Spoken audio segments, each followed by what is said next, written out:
Hey everybody, I'm here to do a review on a Tuesday that's supposed to be yesterday, but I didn't finish watching this movie till last night, and it took me like 3 days to do so.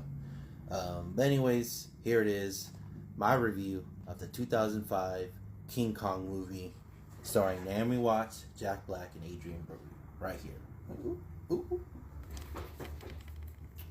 Anyways, this movie was released on December 14th of 2005.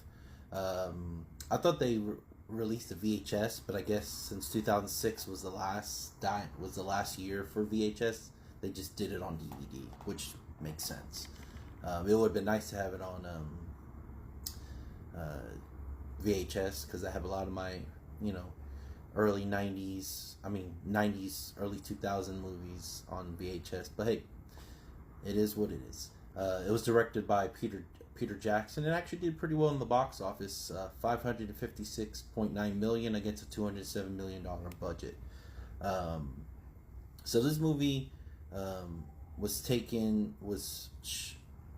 took place in 1933 during the Great Depression. Naomi Watts' character plays Anne. Actually, Andy Serkis.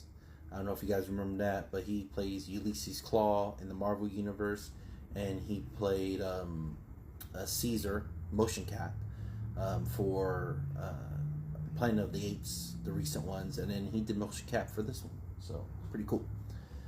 Adrian Brody plays Jack. He is a screenwriter for the movie they're going to shoot in this movie. And then Jack Black, we all know Jack Black, he plays Carl, the film director. He obtained this map that no one's ever seen before of Skull Island. So anyways, Naomi Watts is a struggling actress. She doesn't make a lot of money. Carl, Jack Black's character, finds her on the street trying to steal apples and offers her the role in his film, but they had to leave that day because the people who were going to fund the film told him no, but he was going to do it anyways, come back and say, here, look, I did this film, and maybe they'll pay for it then. So the whole time when they are on this ship, everyone's thinking they're going to Singapore, but they're not going to Singapore. So they do filming on the ship. The captain finally finds out where he's wanting them to go, and he goes to turn around, but then they find the fog, which they said if you find the fog, you find the island. So we find the island. So this island here is a no-go for me.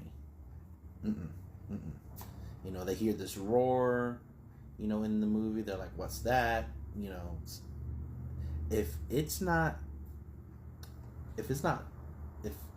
one has ever went to this island and searched it and did research, I'm never going to an island like that, because this movie right here tells you why you shouldn't go to unsearched islands. Okay, first of all, the natives don't play.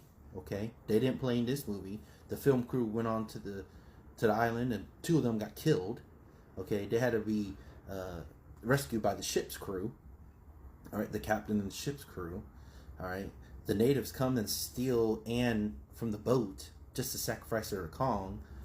Kong doesn't eat her like he's supposed to. Instead, he, finds this connection with her, takes her, and fights off every type of, animal that's wanting to eat her in this movie. I felt bad for the guy. Let's do a little fun fact though. So, fun fact: Kong in this movie is 25 feet tall. All right, he's 25 foot.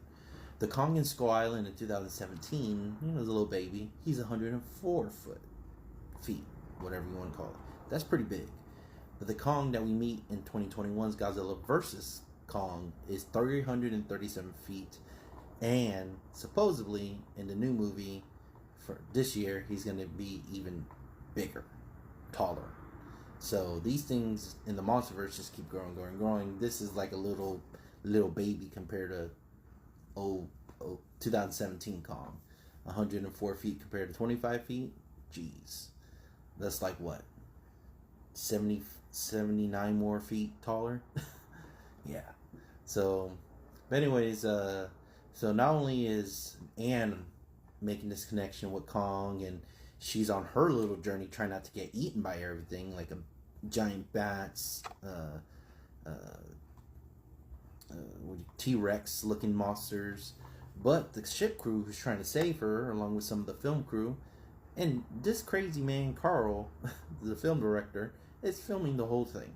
You know, he's trying to film this movie, but the crew, they go through their own stuff. You know, they Velociraptors, which takes out a bunch of the crew. Okay, and then they finally find Anne with Kong, and Kong wasn't having it. Jack and Anne kind of fall in love on the ship. They do their little thing, and they try to fall.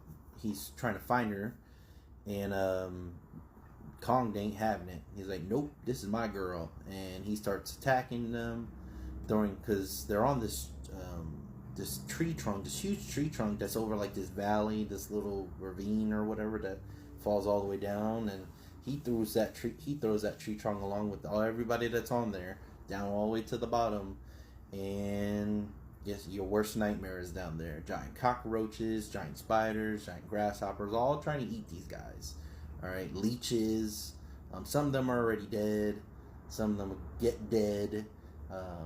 Jack Black's camera breaks, gets him mad, and eventually once he is saved by the remaining ship crew who stood on the ship,